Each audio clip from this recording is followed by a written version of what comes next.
Je ne crois pas qu'on se connaisse, vous et moi. Mais je suis à peu près certain qu'on a bien dû se rencontrer quelque part, sur la route. Vous, au volant de votre voiture, et moi, dans la cabine de mon semi-remorque. Oui, je suis routier. J'aime l'aventure et j'ai roulé ma bosse aux quatre coins du monde. J'en ai passé des frontières et bouffé des kilomètres de poussière, de boue ou de neige. À cette époque-là, je faisais la ligne sur l'autoroute de Californie. Et c'est là, justement, que m'est arrivée cette étrange histoire. Je venais de loin, je conduisais depuis trop longtemps, et la fatigue commençait à se faire sentir. J'hésitais à réveiller mon helper. Il dormait dans la couchette. Pour me tenir compagnie, j'avais branché mon CB, comme on dit par chez nous. C'est cet appareil qui nous permet, à nous les routiers, de garder le contact et de nous entraider en cas de coup dur. Je venais à peine d'allumer le canal 27 de mon CB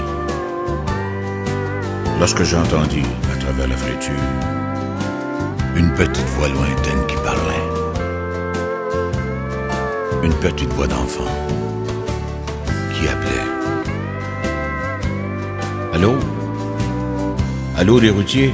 Ici Teddy Bear. M'entendez-vous? Ici Teddy. Répondez-moi. Je tournai le bouton de mon CB sur l'émission et questionnais à mon tour. Allô? Allô, Teddy? Ici la route. D'où appelles-tu? Que veux-tu? La voix du gamin répondit un peu plus proche.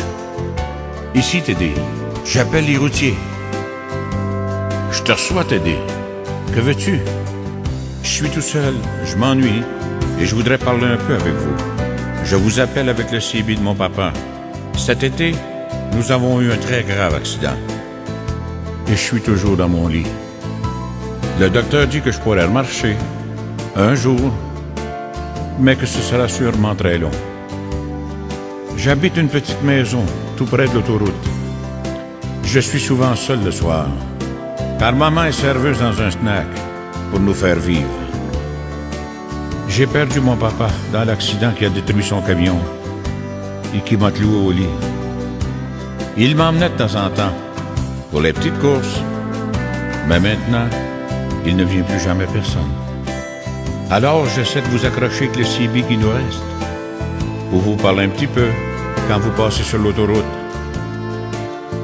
Je ne suis pas une fillette, mais il me semble soudain que mes yeux se brouillaient, que j'y voyais moins bien. À la première sortie venue, j'ai arrêté le moteur et j'ai sorti ma carte. Dis-moi, Teddy, où habites-tu exactement? Le petit me situait à sa maison. J'avais de l'avance sur l'horaire. J'ai remis en marche et j'ai sorti de l'autoroute. Bien que j'ai foncé pour arriver chez lui, je n'étais pourtant pas le premier. Bon sang, 6 énormes vannes m'y attendaient. 6 copains qui avaient entendu notre conversation et m'avaient devancé. D'autres arrivaient encore. On est tous entrés. On a sorti Teddy de son petit lit et ce fut vraiment la fête.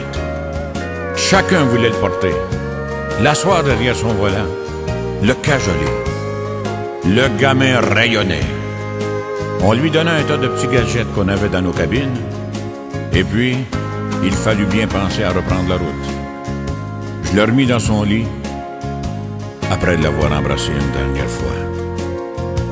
Je grimpais sur mon siège et je tirais le démarreur. J'ai vu plus d'un dur qui détournait la tête.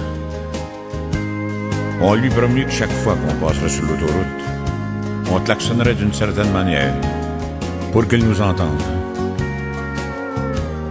On se quitta enfin.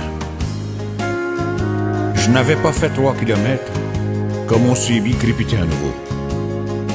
Mais c'était une autre voix. une voix émue de femme. Et elle disait: Allô, les routiers? Ici la maman de Teddy. Merci les gars. Vous êtes de braves types. Bonne route et que Dieu vous protège.